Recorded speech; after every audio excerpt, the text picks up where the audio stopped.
What's going on, guys? Welcome back to Comic Island. My name is Joey, and let's talk a bit about the prelude to Marvel's upcoming event of Venomverse. So, I finished reading the 5th issue of the Edge of Venomverse, and I enjoyed it a lot more than I thought I would. Each issue showcases a different Marvel superhero from a different universe.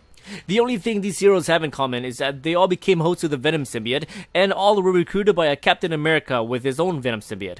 As far as we know, no character from the 616 will appear in the Venomverse story, except for, of course, Eddie Brock, Flash Thompson, and hopefully Spider-Man will make a cameo. But let's talk about these 5 awesome characters from the Edge of Venomverse.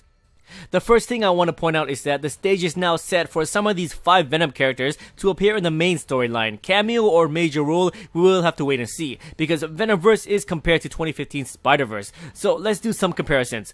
Spiderverse also gave us 5 Edge of Spiderverse issues, but unlike the Edge of Venomverse, in the Spiderverse prelude, 3 out of these 5 Spider heroes got killed off and we never saw them again. The Japanese mech Spider-Man was never shown again. Robotic Spider-Man was killed off, and the horror genre Spider-Man got killed.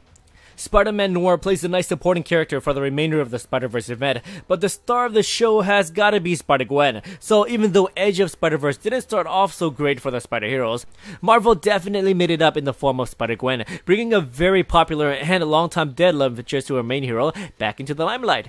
So even though these preludes aren't necessary reading to enjoy the main event, having an accidental breakout star in the form of Spider-Gwen makes the Edge of Spider-Verse that much more enjoyable.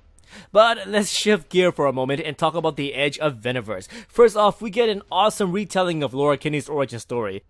What would happen if X-23 never met her father figure, the Wolverine? Well, she escapes the Weapon X program, of course, but then this is when things goes a bit sideways. During the escape, X-23 comes in contact with the Venom symbiote, also held captive at the compound.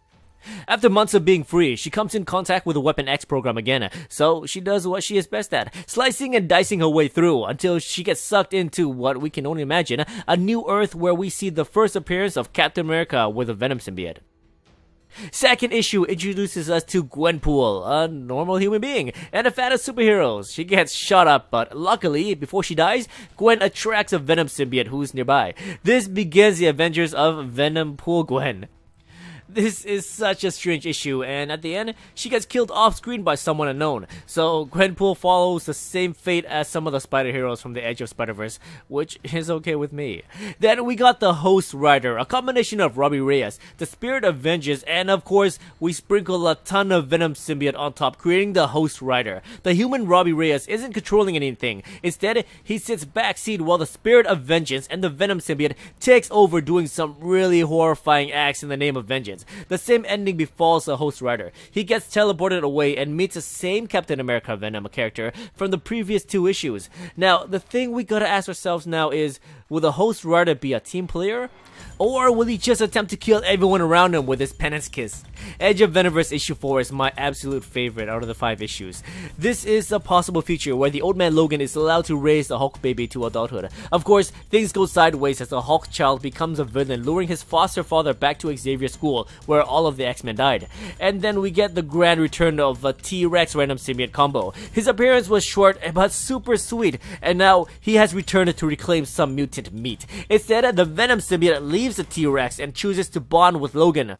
Now, before he gets to unleash fire and fury onto the Hulk child, he gets teleported away and we see the same Captain America Venom again.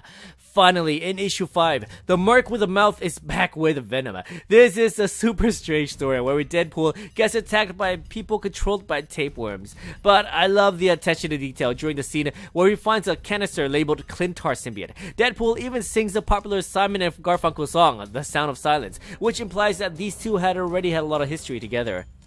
At the end of the slicing and dicing, Captain America comes to recruit this world's Venompool, and he even states that the war has already started. The excitement is building, and I don't think we will be getting much more origin stories. I want to get thrown directly into the middle of this war, so now, let's take a look at some possible spoilers. As of right now, we know less than Jon Snow. We know nothing about the main villain of this story. 2015 Spider-Verse even brought us back the main villain Morlun, and introduces us to his family of inheritors. So I believe Marvel will up the ante by following the same formula. If rumors are true, the main villain will be a new species calling themselves the Poisons. Not very original, but I'll play ball. These Poisons are also hunting Venoms from across the multiverse, and Eddie Brock Venom gets thrown directly in the middle of the fight, along with a bunch of Venomized superheroes. Alrighty, so I think I've rambled on enough. What are your thoughts on this upcoming event from Marvel? Are they just trying to milk their success in 2015 Spiderverse? Or is this a clever way of sparking life back into Venom before Tom Hardy debuts his Venom on the big screen? What do you think? Please let me know in the comments below. Thank you so much for watching, and as always, if you enjoyed the video, please like, subscribe, and I'll see you guys next time in another Comic Island video.